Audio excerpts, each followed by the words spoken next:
28 मार्च से स्टार्ट हो रहा है इंडियन प्रीमियर लीग, इंडिया का सबसे बड़ा त्यौहार। और हमारी पहली वीडियो है चेन्नई सुपर किंग्स के ऊपर।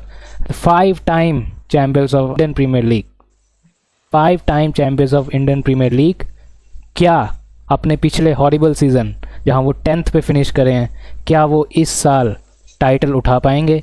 और मैं हूं हर्ष, मेरे साथ है मेरा फ्रेंड सुमित। तो आज हम अपनी पहली वीडियो बनाने जा रहे हैं, can CSK lift their 6th title? So as you see, Sumit CSK का हार्ड कोर सपोर्टर। 5 स्टार दिखाना सुमित, 5 स्टार दिखा दो अपने 5 स्टार्स। सो उसकी जर्सी पे 5 स्टार्स हैं, तो वो 5 स्टार्स को चेन्नई वाले इतना फ्लेक्स करते हैं। तो इस साल देखना पड़ेगा कि क्या वो 5 स्टार के जगह 6 स्टार हो पाएंगे। Champion CSK 5 time champions. तो अब हम स्टार्ट कर रहे हैं एनालिसिस। तो एनालिसिस स्टार्ट करने से पहले मैं सुमित से एक क्वेश्चन पूछना चाहता हूँ कि क्या सुमित इस बार आपको लगता है कि चेन्नई का साल होगा? आपसे इस बार CSK का स्क्वाड है जो लोग रिटेन भी किए हैं, और जिस हिसाब से मुझे ऐसा प्रतीत हो रहा है कि भाई देखो, इस साल जैसा हमने T20 विकेट्स देखे इंडिया में जो वर्ल्ड कप हुआ, काफी ज्यादा ऐसे मैचेस भी देखने को मिले जो काफी क्लोज थे, और काफी ज्यादा वन साइडेड मैचेस भी देखने को मिले। साथ ही साथ मैं ये कहना चाहूंगा कि इस बार जो एडवांटेज है CSK को ये है कि CSK की जो बैटिंग लाइनअप है वो बहुत फ्लेक्सिबल है। उनके पास ओपनर्स भी अच्छे हैं, उनके पास मिडल ऑर्डर बैट्समैन भी हैं। ऐसा है कि मिडल ऑर्डर बैट्समैन ओपनिंग भी कर सकते हैं, जैसे इनका तो सबसे अच्छा जो अभी संजू सैमसन इनकी टीम में है, और संजू सैमसन ओपनिंग भी कर सकता है और मिडल ऑर्डर भी खेल सकता है, कोई इशू नहीं है। वो हमने उसको देखा है कि राजस्थान रॉयल्स की तरफ से उसने शानदार प्रदर्शन करके दिखाया था। ऑफकोर्स वो कैप्टन भी रहा है राजस्थान रॉयल्स के लिए, और 2022 में वो फाइनल्स भी गया था एज कैप्टन। अनफॉर्चुनेटली वो जीता नहीं, क्योंकि ऑफकोर्स उस दिन गुजरात टाइटंस का दिन था। बट संजू सैमसन में वो बात है कि वो क्या कहते हैं, CSK को फाइनल्स तक ले जा सकता है और सिंगल हैंडेडली वो मैच जितवा सकता है। इसमें कोई हमें मतलब ये कोई बात नहीं है, हमें इसको तो छेड़ना ही नहीं चाहिए टॉपिक। जो उसने इंडिया के लिए किया, 3 फॉर्म्स वेस्ट इंडीज के खिलाफ, ग्रेट प्लेयर। उसके बाद उसने सेमीज में काफी अच्छा शानदार प्रदर्शन करके दिखाया, और उसके बाद फाइनल्स में भी उसने बहुत अच्छा स्कोर किया। और सबसे बड़ी बात है कि इन्हीं तीन इनिंग्स की बदौलत उसको प्लेयर ऑफ द टूर्नामेंट भी सिलेक्ट कर लिया गया, बल्कि उससे भी ज्यादा ऐसा लग रहा था डिजर्विंग कैंडिडेट है। बट सबसे मोस्ट इम्पैक्टफुल और 10 सिचुएशन में उसने रन स्कोर किए हैं, तो इसमें तो कोई बोलने वाली बात ही नहीं है कि संजू सैमसन सबसे अच्छा उनका ट्रेड। तो संजू सैमसन तो विदाउट अ डाउट बहुत अच्छा प्लेयर है। और मेरे को क्या लगता है कि चेन्नई का हाल, बॉलिंग का हाल स्पेसिफिकली लगता है RCB जैसा। देखो, मैं RCB फैन हूँ, तो मैं कंपेयर भी कर सकता हूँ, क्योंकि पिछले साल भी RCB की बॉलिंग, उस पर सबको डाउट था। जो हम मीम्स देख रहे हैं ना, मो बुबाट, सुपरमेसी, ये सब देख रहे हैं हम, वो आया है जब हम टूर्नामेंट जीत गए हैं। बॉलिंग ने हमें वो टूर्नामेंट जिता दिया है। तो चेन्नई को भी वैसे ही बॉलिंग अटैक मिली है। हाँ, आप बोल सकते हो कि RCB के पास फिर भी बैलेंस स्क्वाड था, जिसमें जॉश हेजलवुड, भुवनेश्वर कुमार, ये सब एक्सपीरियंसड हैं, ये सब बहुत सालों से खेले हैं। चेन्नई के पास मैट हेनरी है, जो फाइनल में जिन्होंने अच्छा नहीं करा, लेकिन वो अपने दिन पे वो सबसे अच्छा कर सकते हैं। हम देखते हैं कि चेन्नई ने इस साल अपना क्या स्क्वाड को रिटेन करा है। सो जो चेन्नई के रिटेन स्क्वाड है वो आप देख सकते हो। इन्होंने पहले तो अपने captain Ruturaj Gaikwad, MS Dhoni of course, and Sanju Samson को इन्होंने ट्रेड करा है। आयुष मात्रे ने पिछले 2 या 3 मैच जो थे IPL के, RCB के खिलाफ 97 मारे थे। एंड आपको पता है कि 97 is greater than 100। And Gautam गंभीर सुपरमेसी, और उसके बाद है डिवॉल्ट ब्रेविस, मतलब T20 स्पेशलिस्ट इस वक्त। हाँ, आप बोल सकते हो कि इंडिया में सिर्फ इंडिया के खिलाफ उन्होंने अच्छा खेला था T20 वर्ल्ड कप में, उसके अलावा वो इतने खास नहीं चले।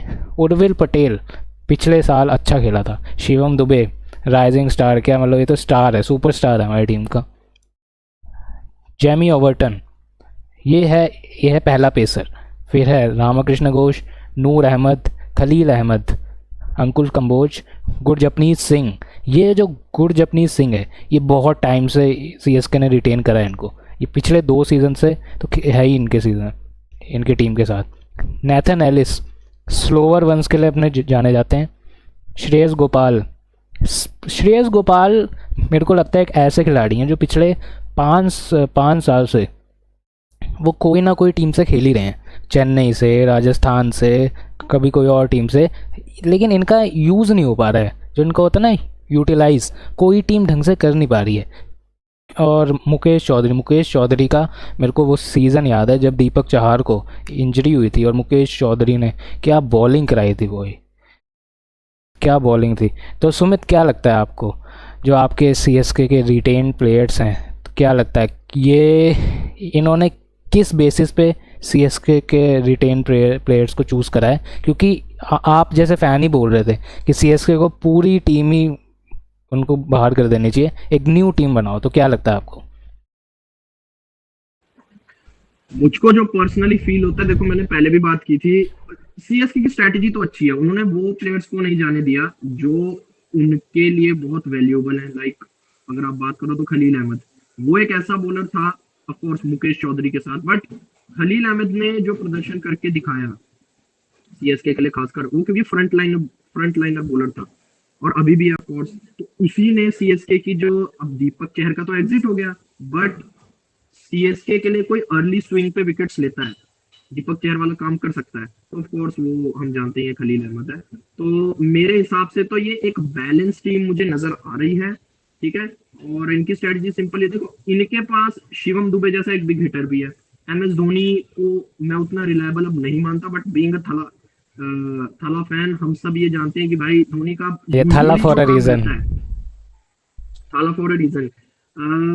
जो एमएस धोनी का मेन काम रहता है वो 7 या 8 या 9 नंबर पे आके अगर 2-3 गेंदें बची हैं तो उस पे कुछ हिटे लगा दो और 6-12, जैसे 2 गेंदों पे लगातार 2 छक्के मार दिए तो 12 रन बटोर लिए, तो ऐसे करके एमएस धोनी थोड़ा बहुत कंट्रीब्यूट कर सकते हैं। बाकी एमएस धोनी का जो ज्यादातर अब रोल रहने भी वाला है वो मेंटोरशिप का होगा। मैं उनसे एज अ प्लेयर कुछ एक्सपेक्टेशन नहीं रखता अब खासकर, अब तो यंगर जनरेशन ही आएगी, वही संभालेगी। जो तो आपने ये जो सीएसके की जो सीएसके ने रिटेन करा है, क्या आप खुश हैं इस रिटेनशिप से?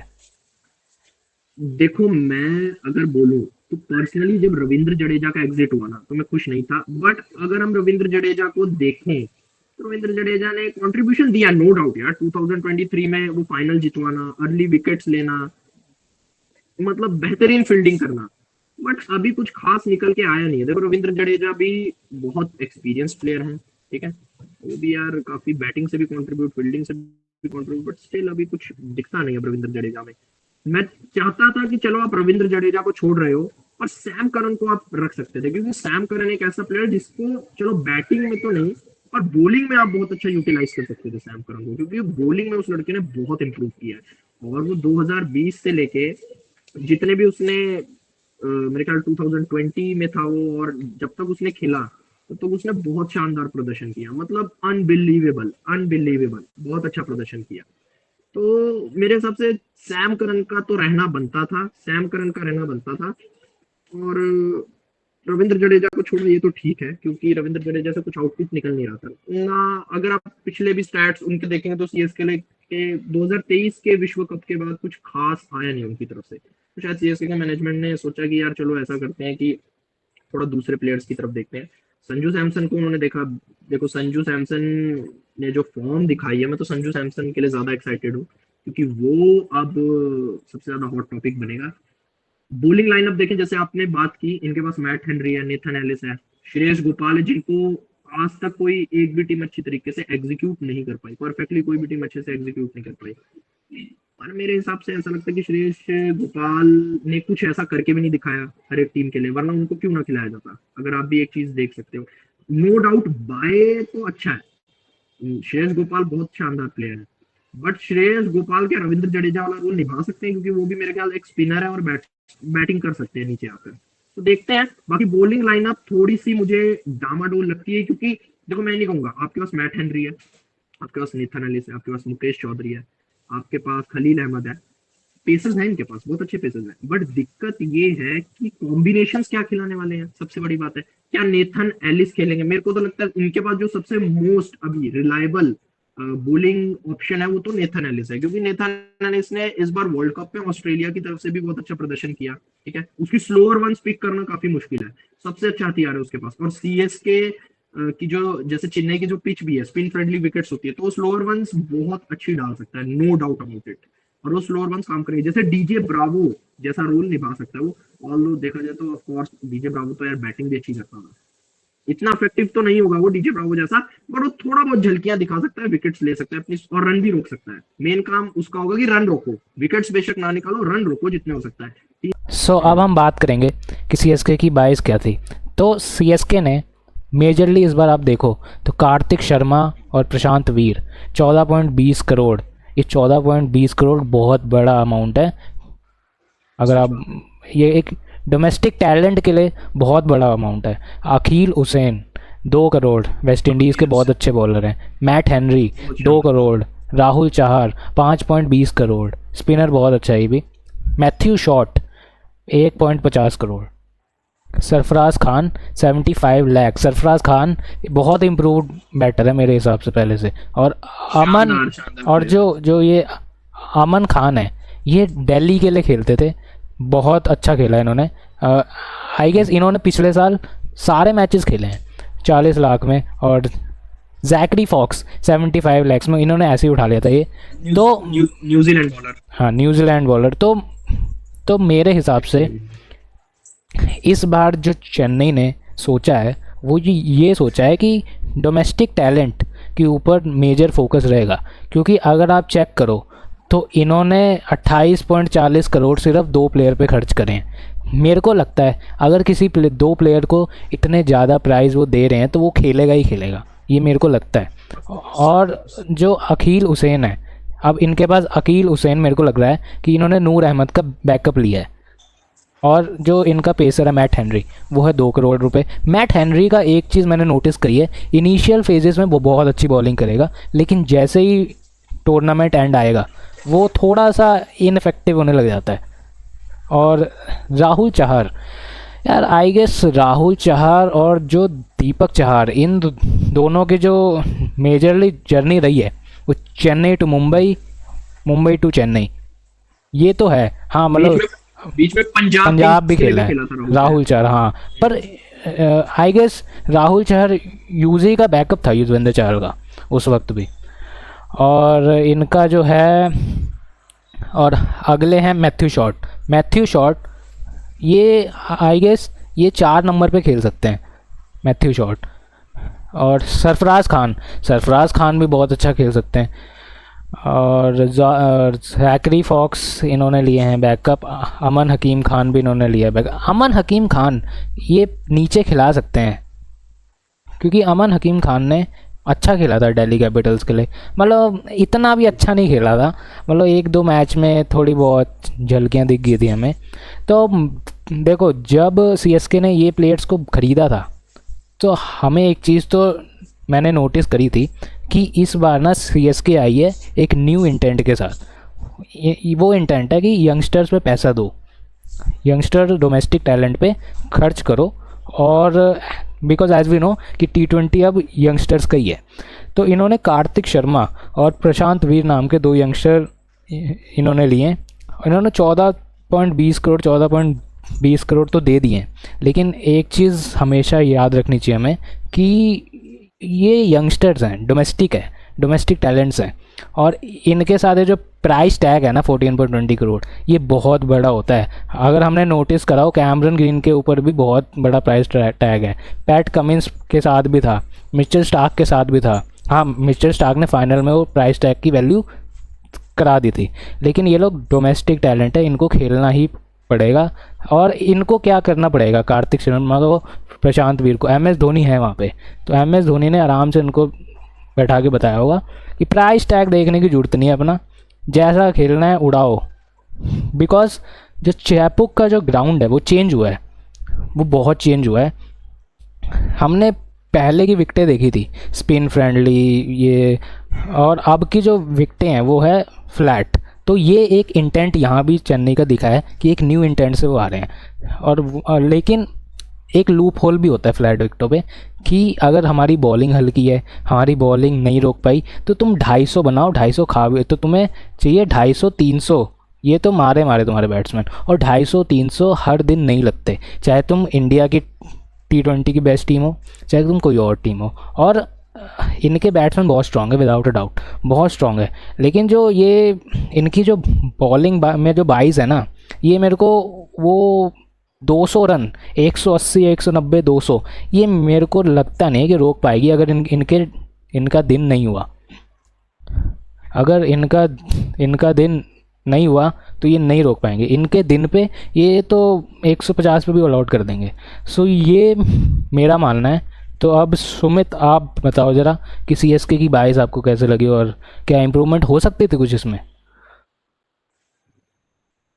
देखो प्रोबेबल, मैं तो ये कहूंगा कि मुझे जो सबसे ज्यादा दुख हुआ था वो सैम करन के जाने का हुआ था, क्योंकि आपके पास एक बना बनाया खिलाड़ी था और आपने उसको ऐसे ही जाने दिया। चलो ठीक है, आपको संजू सैमसन मिला, पर मैं चाहता था कि आप उसकी जगह किसी और को भी ट्रेड करते, अगर कैसे भी करके डील क्रैक करते तो सैम करन को रोक सकते थे। बॉलिंग इनकी, हाँ, पेस बॉलिंग में थोड़ा फर्क है, दिखेगा भी, क्योंकि कोई बॉलर ऐसा प्रॉमिसिंग नहीं लगता कि आके फटाफट आपको ये कहे कि कोई बात नहीं मैं संभाल लूंगा। हाँ, थोड़ा Khaleel Ahmed early wickets, but Khaleel Ahmed भी मुझको डेथ ओवर स्पेशलिस्ट तो है नहीं वो बीच में। अब देखो death over specialist Nathan Ellis थोड़ा सा प्रतीत होता है, बट मैंने देखा नहीं कि उसको ऑस्ट्रेलियन क्रिकेट टीम भी नेथन एलिस को कुछ खास डेथ में मैंने देखा हाँ नहीं हाँ, बॉलिंग यूज़ नहीं करवाते करते हुए। ज़्यादा। नेथन एलिस यूज नहीं करते, मिडल ओवर में आके वो बेशक थोड़े बहुत रन बचाए, पर ऐसा ऐसा कोई दिखता नहीं। इम्प्रूवमेंट तो हो सकती थी, आप ऑफ कोर्स आप दूसरे एक्चुअली अगर एक चीज़ खासकर फास्ट नोटिस बॉलर्स के करो तो ऊपर ज्यादा अभी इन्वेस्ट कर सकते थे। जो इंडिया ऑस्ट्रेलिया का टूर हुआ था उसमें भी नेथन एलिस ने कुछ ज़्यादा अच्छा नहीं करा था। इंडिया ऑस्ट्रेलिया का T20 नहीं जो नहीं, वर्ल्ड कप से पहले हुआ था। वो तो वो तो ये हुआ था कि थोड़ा बहुत उसने अभिषेक शर्मा को बस परेशान किया, बाकी तो हाँ, सूर्य कुमार यादव हो करेक्ट। गए, बाकी प्लेयर्स हो गए, सबने उसको मारा, ऐसा तो है नहीं। और ऑफ कोर्स इंडिया वो सीरीज जीती थी अगर देखा जाए हम्म। तो। नेथन एलिस भी मिडिल ओवर्स के लिए प्रॉमिसिंग है। Khaleel Ahmed early wickets because of it swing swing करा लेता है अच्छी। और मैट हेनरी पे बहुत बड़ा अब, ये हाँ, रहेगी सारा जो रिस्पॉन्सिबिलिटी कि वो वो बॉलिंग रहेगा ना करें, पावर, जो इनकी क्योंकि मैट हेनरी को, हाँ, मेन बॉलिंग का जो लीडर होगा वो मैट हेनरी ही होगा, विदाउट अ डाउट। बिल्कुल एक्सपीरियंस प्लेयर है। 2015-14 से मेरे ख्याल डेब्यू करके वो खेल रहा है, इतने सारे वर्ल्ड कप्स का पार्ट रहा है। अब अगर ऐसे आके इस सिचुएशन में अगर वो चेन्नई के लिए अगर कुछ खास नहीं कर पाएगा तो मुझे नहीं लगता फिर कहाँ कहानी बैठेगी, क्योंकि किसी ना किसी को तो आकर स्टेप अप करके लेना पड़ेगा कि नहीं यार। जैसे मुंबई के पास जसप्रीत बुमराह है, फ्रंट लाइनर बॉलरों का। आरसीबी के पास जॉश हेजलवुड है, तो ऐसे आपको भी तो काम करना पड़ेगा। दिल्ली के पास अपना मिचेल स्टार्क है, तो स्टार्क। आपको ये काम सिंपली उसको करना पड़ेगा, मैट हेनरी को। या तो नेथन एलिस करे या मैट हेनरी करे, दोनों में से कोई एक फास्ट बॉलर की बात हो रही है, वो इन दोनों में से, ये फास्ट बॉलिंग जरूरी है। मुकेश चौधरी से भी मैं एक्सपेक्टेशन रखता ही हूँ, वो शार्दुल ठाकुर जैसा कुछ काम करके दिखाए, क्योंकि मैंने देखा वो बैटिंग भी कर लेता है नीचे आके, वो लिफ्ट करता है। मुकेश चौधरी का खेलने का ना चांसेस कम है, मेरे को ऐसा लगता है। तो अब हम बात करेंगे चेन्नई सुपर किंग्स की प्लेइंग 11 जो एक्सपर्ट्स ने जियो हॉटस्टार पे बताई है। तो ये है जो प्रोबेबल CSK की 11 हो सकती है। सो इनके openers as we know Ayush Mhatre और संजू सैमसंग जो है ना, मेरे को लग रहा है इस साल जो कोहली का सीज़न आता है ना 700-800 वाला, वो वाला सीज़न संजू सैमसंग का आ सकता है। आयुष मात्रे एक बहुत प्रॉमिसिंग है, लेकिन जो अभी वर्ल्ड कप हुआ है अंडर 19 उसमें वो इतना अच्छा नहीं उन्होंने करा है। ऋतुराज गायकवाड़ इनमें तो मेरे को डाउट नहीं है। हाँ, पिछले सीज़न 2 सीज़न या 1 सीज़न सही नहीं गए थे। डेवॉल्ट ब्रेविस चेन्नई की फ्लैट विकेट पे आतंक है। डेवॉल्ट ब्रेविस मार मार कर ना भूत बना देगा। और शिवम दुबे, ये जो पेयर है ना डेवॉल्ट ब्रेविस और शिवम दुबे, अगर ये 6 ओवर 8, हाँ अगर ये 8-9 ओवर के पास आए, स्पिनर की रेल लग जाएगी, बता रहा हूँ। यही देखो तो सीएसके के वो हाँ की मोमेंट्स की प्लेयर्स हैं जो हाँ की गेम को कहीं भी पलट सकते हैं। शिवम दुबे तो अपने प्राइम में है, नो डाउट अबाउट इट। अब डेवॉल्ट ब्रेविस का देखना है कि पिछले साल आके उसने जो दिखाया इंटेंट सीएसके के लिए, सबसे अच्छा बैट्समैन वही दिखा था। अगर वही काम वो सेम या उससे थोड़ा सा बेहतर या वही काम बेसिकली वो सीएसके के लिए कर दे, क्योंकि वो आएगा भी 4 या 5 नंबर पे बैटिंग करने, या फिर 6 नंबर पे भी आ सकता है। हम्म। तो वो आप और देखो प्ले। हाँ, और ये जो शिवम दुबे के बाद जो है ना प्लेयर, ये है कार्तिक शर्मा। ये है बिल्कुल डेब्यूटेंट, आईपीएल का तो डेब्यूटेंट है। तो देखो मोस्टली क्या होगा, कार्तिक शर्मा आएगा पावर प्ले के बाद। अगर वो पावर प्ले के बाद नहीं आएगा तो आएगा एंड में। तो उसके पास दोनों गेम होनी चाहिए बैलेंस की, ठीक है। आपको हाँ आते ही मारना भी आना चाहिए, लेकिन अगर आप ऊपर आ रहे हो तो आपकी 4 विकेट 5 विकेट गिर चुकी होगी। उसके बाद हमारे आएंगे थाला। देखो मैं पर्सनली क्या फील करता हूँ कि एम एस धोनी को कार्तिक शर्मा से ऊपर आना चाहिए, या तो नीचे, क्योंकि एम एस धोनी में है वो खेल सकते हैं ऊपर। लेकिन अगर उन्होंने मन बना लिया है कि मेरे को सिर्फ 3 बॉल ही खेलना है, तो फिर तो आप ये अपना प्रशांत वीर को भी ऊपर भेज सकते हो, क्योंकि प्रशांत वीर भी अच्छा है। उन्होंने 40.20 करोड़ दिए हैं, तो प्रशांत वीर को खिलाएंगे, स्पिनर भी है वो। और तो ये लोग चेन्नई क्या करना चाहती है ना, प्रशांत वीर से ये चाहती है कि रविंद्र जडेजा वाला काम होए। तो सुमित आपको क्या लगता है कि ये जो प्रशांत वीर है ये कर सकता है रविंद्र जडेजा वाला काम? तो रविंद्र जडेजा जैसा एक्सपीरियंस अभी उनके पास है नहीं, तो ये बहुत अर्ली होगा बोलना। पर हाँ, कुछ हद तक कर सकता है। और देखो मेरे को इतना आइडिया नहीं कि वो इम्पैक्ट प्लेयर के रूप में आ सकता है कि नहीं। देखो फर्स्ट जो प्रोबेबल प्लेइंग 11 होने वाली है उसमें तो प्रशांत वीर की जगह बनेगी कि नहीं बनेगी, ऑफ कोर्स डाउट, वो तो डाउट में ही है, डाउटफुल है। पर इम्पैक्ट प्लेयर के रूप में भी उनसे मुझे कहीं बेहतर ऑप्शन दिखते हैं। देखो ये प्रोबेबली हो सकता है। अब देखो इनके पास कहने को तो मिडल ऑर्डर और नीचे खेल सकते हैं थोड़ा, शिवम दुबे भी हैं, जेमी ओवरटन भी हैं, फिर मैथ्यू शॉर्ट भी हैं, काफी ऐसे दिख रहे हैं लोग। देखो प्रशांत वीर होप सो अगर उनको चांस मिला और उस चांस पे उन्होंने डांस करके दिखा दिया तो परफेक्टली। बट हाँ, रविंद्र जडेजा जैसा काम करना थोड़ा सा डाउटफुल है, पर कर सकते हैं, मैं ये नहीं कहूंगा। पर क्योंकि एक्सपीरियंस रविंद्र जडेजा के पास ज्यादा था, और एक्सपीरियंस हमेशा जीतता है, आ, चाहे जितना मर्जी बोलो। ये जो इनके जो लास्ट के जो ये आपको बॉलर्स के पैक दिख रहे हैं, मैट हेनरी, नेथन एलिस, नूर अहमद, खलील अहमद, प्रशांत वीर और शिवम दुबे, तो इनकी जो बॉलिंग है वो इन लोगों के ऊपर रिलाई करती है। तो क्या लगता है, मैं आपको 2 ऑप्शन दे रहा हूँ कि इस बॉलिंग से आप 250 को चेज करना, 250 को डिफेंड करना प्रेफर करोगे, या फिर 190 को डिफेंड करना प्रेफर करोगे ये बॉलिंग से? सीएसके की बॉलिंग लाइन हाँ इस समय, हाँ, कैसे करोगे? इस समय सीएसके के पास देखो डेथ बॉलर्स की कमी है, हम माने ना माने। स्पिनर्स हैं ऑफ कोर्स, राहुल चहर है और भी हैं। मैं यहाँ पे देखूंगा कि अगर स्कोर अच्छा लगा हुआ है 200 प्लस, तब चांसेस हैं कि ये जो टीम है हाँ ये हो डिफेंड सब, कर जाएगी। मतलब वही 200 अंदर 250 के बीच में होना चाहिए। हाँ हाँ, 200 वही अगर 200 ऊपर गया स्कोर, हम्म। तब प्रॉपर चांस है कि ये बचा लेगी, क्योंकि सामने वाली टीम भी तो प्रेशर लेगी, ऐसा नहीं है। और ये हाँ बॉलर्स इतने भी वो नहीं है कि बिल्कुल ही बॉलिंग लाइनअप ठीक है। हम अभी बोल रहे हैं कि वो नहीं है, जैसे आरसीबी को पिछले साल सब लोग क्यों ट्रोल कर रहे थे इसी बात पे कि अरे बॉलिंग लाइनअप क्या ले ली, भुवनेश्वर कुमार तो आउटडेटेड हो गए, जॉश हेजलवुड चलो ठीक है वो अच्छे हैं, बाकी और है कौन, यश दयाली इसको फिर ले आए, इसको फिर रिटेन कर रहे हैं। तो फिर भी देखो रोमारियो शेफर्ड एज ऑलराउंडर खेल रहा था, वो कहते हैं यार क्या टीम ली है, कहाँ जीतेगी, बट उन्होंने करके दिखा दिया।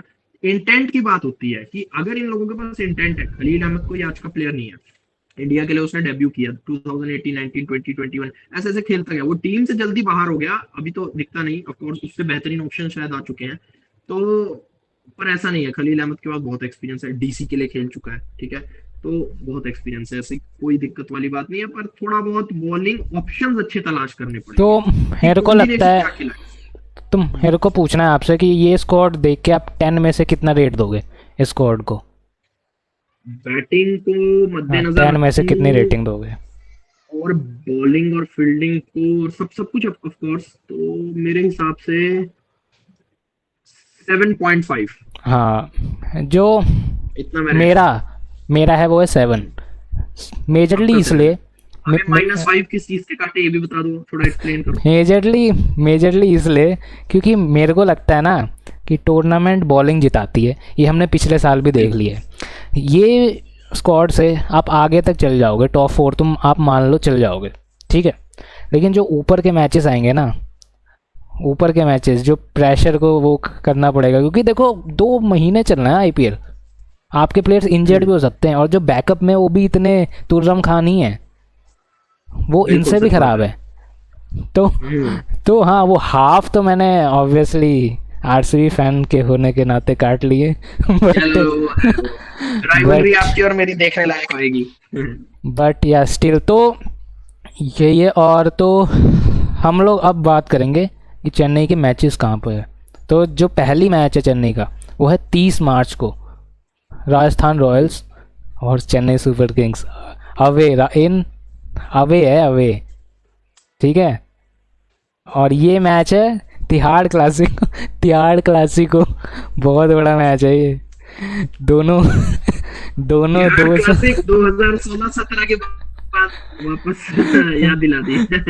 तिहाड़ क्लासिको ये होने वाला है। उसके बाद अप्रैल 3 को होगा चेन्नई और पंजाब, ये होगा घर पे। ये match I think power pack match होने वाला है।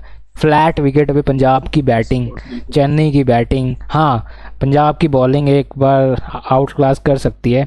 उसके बाद the match of the century होने वाला है 5 तारीख को, RCB versus Chennai in Bengaluru. तो ये इसी तो मैच का तो अलग, इंतजार है। इस मैच इस के लिए मैच तो का बहुत सीएसके सबको फैंस को बहुत ज्यादा इंतजार है। रिवेंज, बहुत हाइप है। तुम और लोगों मैं का तो चाहता रिवेंज ना हो जाए हूँ इस बार रिवेंज तो देखना बिल्कुल दोबारा। नहीं, क्योंकि हम नहीं, हम लोगों को जीतना ही है, क्योंकि ये मैच तो मेरे ख्याल से हर सीएसके फैन को मतलब प्रार्थना करनी चाहिए कि देखो, मैं ये नहीं कहता कि जो होगा एज मैं भी ऑफ कोर्स आरसीबी को बिल्कुल हेट नहीं करता, पर ऐसा है कि चेन्नई मेरे लिए फर्स्ट है। और ऑफ कोर्स भाई ये देखा जाए तो मैं भाई मैं बेंगलुरु का एक स्टेडियम है वहां पर। मैं एक बोल्ड प्रेडिक्शन करने वाला हूँ। 2028 तक चेन्नई चिन्ना स्वामी में जीतेगी नहीं। ऐसा कुछ नहीं होगा, ऐसा कुछ नहीं होगा दिस इज ना, माई ऐसा कुछ प्रेडिक्शन, नहीं, आई थिंक सो। बल्कि जीत के दिखाएगी, बल्कि जीत के दिखाएगी। और मैं कह रहा हूँ कि इसी बॉलिंग लाइनअप के साथ अगर इन्होंने कॉम्बिनेशन अच्छे खिलाए, सुधार कर और वो इंटेंट लेके आए, टॉप 4 में आराम से जगह है, चलो क्योंकि ठीक है, बैटिंग अच्छी है। फिर उसके बाद है 11 अप्रैल को चेन्नई और दिल्ली का। ये भी अच्छा है क्योंकि दिल्ली की बॉलिंग बहुत अच्छी है। होम मैच है ये। No doubt. सो ये तो सुमित मेरे को पूछना है कि इन चारों मैच में से आपको कौन सा लगता है कि आपके हारने के चांसेस ज़्यादा हैं। हाँ, आरसीबी में तो है, लेकिन इन तीन के मजाक कर रहा हूँ, मतलब इन चारों में से कौन सा मैच आपको लगता है कि कौन से मैचेस हैं जो डिफिकल्ट रहेंगे आपके लिए। सबसे बड़ी बात तो डिफिकल्ट मैच तो पहला आरसीबी का ही है, क्योंकि प्रेशर है। इस देखो ब्रो 2 साल आरसीबी से हम लोग सुप्रीमेसी ब्रो, बाहर, देखो एक स्टार है सुनो बस सुनो हमारी सुनो जर्सी पे। सुनो सुनो सुनो हम लोग जो बाहर हुए हैं ना, सबसे बड़ी बात है उसमें आरसीबी का बहुत बड़ा हाथ है, चाहे 2024 में चाहे 2025 में। आरसीबी ने हमें ऑफ कोर्स थोड़ा सा हम स्टेप बैक कर गए आरसीबी के खिलाफ, पर आप मत भूलिए हमारा ओवरऑल रिकॉर्ड बहुत अच्छा है। ठीक है, हमने आपको फाइनल में भी हराया है 2011, तो वहां भी ओ हम जीते थे। कहाँ, और कितनी ओवरऑल बुलाई, सुनो 15 सुनो साल हो आप गए। कह रहे हो, सुनो तो अरे तो ये भी तो बात अभी इतनी पुरानी नहीं हुई, पर ये भी बात पास्ट की है। अब तो हमें प्रेजेंट देखना है ना, तो प्रेजेंट में मानो ना मानो सीएसके कमबैक करेगी। ऑफ कोर्स आरसीबी हो का सकता है, थोड़ा सा है कठिन, आरसीबी थोड़ा है कठिन, क्योंकि ऑफ लेकिन कोर्स यार डिफेंडिंग चैंपियंस है। लेकिन मैं एक इनका और चीज़ कॉन्फिडेंस तो बहुत बताना होगा। चाहता हूँ। आप हम्म, लोगों के लिए एक बैड न्यूज़ है, वो ये है कि जॉश हेजलवुड आने हम्म, वाला है। हाँ, उनका एक हम्म, और टेस्ट रह गया है, एक टेस्ट हो गया है, हम्म। एक और टेस्ट रह गया है, लेकिन मोस्टली बोल रहे हैं सारे कि अगले वीक्स तक, या फिर पहला मैच वो शायद ना खेले, लेकिन उसके बाद जो आरसीबी वाला है उसमें वो आ सकता है, जॉश हेजलवुड। तो मुझे सबसे बड़ा आज भी गिल्ट है कि सीएसके ने जॉश हेजलवुड को पहले अरे खरीदा। हाँ, तुम्हारे पास ही तो था जॉश हेजलवुड। हमारे पास था आई थिंक हाँ 2023 में था या 24 में, I don't remember about it कि कब था, बट मेरे को इतना हाँ, पता था 23-24 में उसको था। सीएसके। और 23-24 में था, सीएसके ने उसको मैच ही नहीं खिलाया, यूटिलाइज ही नहीं किया। अरे यार वो ऑस्ट्रेलियन ग्रेट है।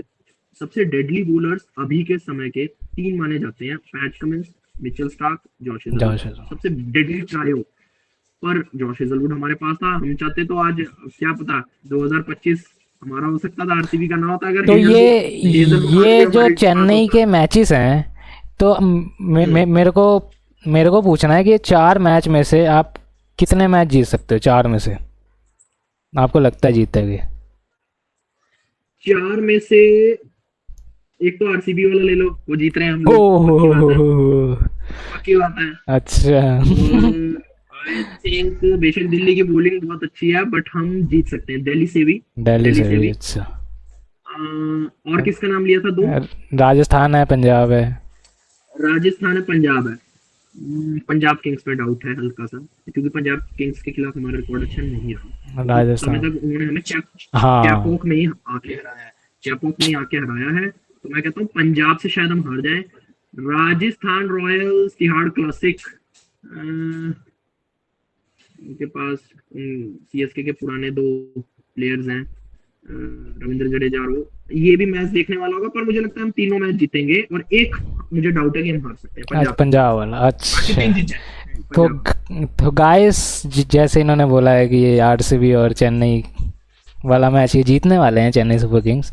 सो आरसीबी चेन्नई वाले में हम लाइव आने वाले हैं इसी चैनल पे, बिल्कुल। स्पोर्ट्स चेजर्स पे। सो हमसे कनेक्टेड रहिए। और तो अब एक और स्पेशल सेगमेंट है।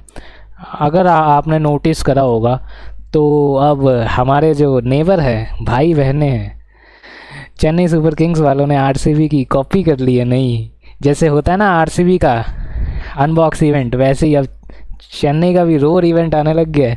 तो क्या कहना है, सारे फैंस, सारे आरसीबी के फैंस कह रहे हैं कि कॉपी करी है। तो क्या कहना है, बताओ। ये ये कोई कॉपी नहीं है, ये तो हर कोई करता है, क्या दिक्कत है? अब आप कह रहे हो अनबॉक्सिंग, पहले भी हम लोग कुछ ऐसा किया करते थे, आई थिंक 2018-19 में तो हम लोग कुछ 2018 ऐसा में पहले, जब आप लोग का हाँ कमबैक ऐसा हुआ कुछ था। रखते थे। हम्म। तो ये तो कोई बहुत बड़ी बात नहीं है। लोग कह रहे हैं कि कॉपी, किस बात की कॉपी यार? इवेंट तो हम भी कर सकते हैं। अब कह रहे हैं, अब ठीक है अनबॉक्सिंग इवेंट उन्होंने किया, हमने रोर इवेंट कर दिया, तो ये तो चलो आप ये कह सकते हो कि इंस्पिरेशन ले ली कि यार वो कर रहे हैं तो हम भी कर सकते हैं, कॉपी नहीं है। हम ये कह सकते हैं देखा देखी नहीं है, उन्होंने अपने हिसाब से किया है।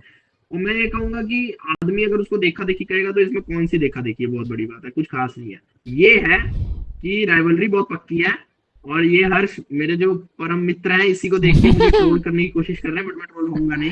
ऐसी कोई वो बात नहीं चलो है। देखते हैं अब क्या होता है, कौन सा इवेंट हाँ, है। बिकॉज आरसीबी का भी इवेंट होने वाला है, या तो 26 को होगा या 22 को होगा अनबॉक्स का, जिसमें हम अपने बिल्कुल अपनी बिल्कुल। अपनी 3 ट्रॉफी चमचमाती हुई, ये 2 डब्ल्यूपीएल की और एक आईपीएल की, वो सामने दिखाएंगे।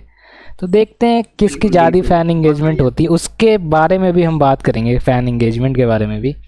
भूलिए सो मत, अब स्टैट्स क्या बोलते हैं, स्टैट्स क्या बोलते हैं, हम हमेशा स्टैट्स आरसीबी से आगे रहेंगे। स्टैट्स वो ठीक कैन है, नेवर। 2 साल से उन्होंने हमें मेन मौकों पे हरा दिया, कोई बात नहीं, बट पहले हमने उन्हें बहुत डोमिनेट किया है। ऑफ कोर्स यार, Thala for a Stats are reason, Chennai not Super Kings always truth, bro. Come back करेगी। Stats cannot always come tell back करेगी everything. सीएसके। और मैं तो ये लिख के दे दे रहा हूँ, आज बोल्ड प्रेडिक्शन मेरी तरफ से है कि सीएसके आरसीबी से हर एक मुकाबला जीतेगी। ऑफ कोर्स देखते हैं कि ओ 2 होंगे कि 1 होंगे, अभी हमने पूरी शेड्यूलिंग देखी नहीं है, पर बिल्कुल जीतेगी। और देखो आरसीबी शायद टॉप 4 के लिए क्वालिफाई भी करती है कि नहीं इस बार। ये भी बोल्ड प्रिडिक्शन है, ये भी देखो। देखते नहले हैं। पे दहला और होगा। और नहले मेरी पे मेरी दहला बोल्ड होगा। प्रेडिक्शन है कि चेन्नई इस बार भी, हाँ चलो मैं थोड़ा ऊपर दे देता हूँ, चेन्नई टॉप 9 में फिनिश करेगी इस बार, ठीक है। मेरा ये फिक्स है कि नीचे ये से 9 पहली पे। प्रिडिक्शन फेल हो गई, इसकी सिंपल। पॉसिबिलिटी है ही नहीं। अरे ये ना तुम ना, देखना। तो टॉप 4 में पक्की हो गाइस, जाए। तो ये चलो थी चलो, हमारी, तब की तब देखेंगे। सो गाइस ये थी हमारी पहली वीडियो, क्या चेन्नई इस बार 6 टाइटल जीत सकती है। अगर आपको हमारी वीडियो पसंद आए तो so please like, share and subscribe. हमारा पहला चैनल है, हमारी पहली वीडियो है, प्लीज़ अपना सपोर्ट दिखाना। और हाँ, हमारे माइक इशू हो सकते हैं, हमारे कैमरा इशू हो सकते हैं, पर एक दिन ये सब इश्यूज ख़त्म होंगे, बहुत जल्द ख़त्म होंगे आपके सपोर्ट से। So please like, share, subscribe. Sumit बोलो भाई। हम्म, मैं तो यही कहूंगा, प्लीज एंजॉय करिए। 2 कॉलेज स्टूडेंट अपना पूरा जोर लगा देंगे आपको एंटरटेन करने में, बिल्कुल फिक्र मत करिए, आपको प्योर एंटरटेनमेंट मिलेगा। अब तो आईपीएल है, ठीक है, साथ मिलके देखते हैं, साथ मिलके एंजॉय करते हैं। अपना प्यार बनाना यार, सब्सक्राइब करना। अब देखो, अगर आप, हम, मैं अपने आप को, हम लोग फ्रेशर्स हैं, रुकीज हैं, तो रुकीज को आगे बढ़ाना आपका ही काम होता है, ठीक है। तो जो भी है, अगर आपको हमारी वीडियो अच्छी लगती है, हम अपनी तरफ से पूरी कोशिश करेंगे कि हम आपको जेन्युइन और एकदम एंटरटेनमेंट से भरपूर कंटेंट दे पाए, ठीक है। तो लाइक शेयर सब्सक्राइब करो यार। So thank you guys, see you again.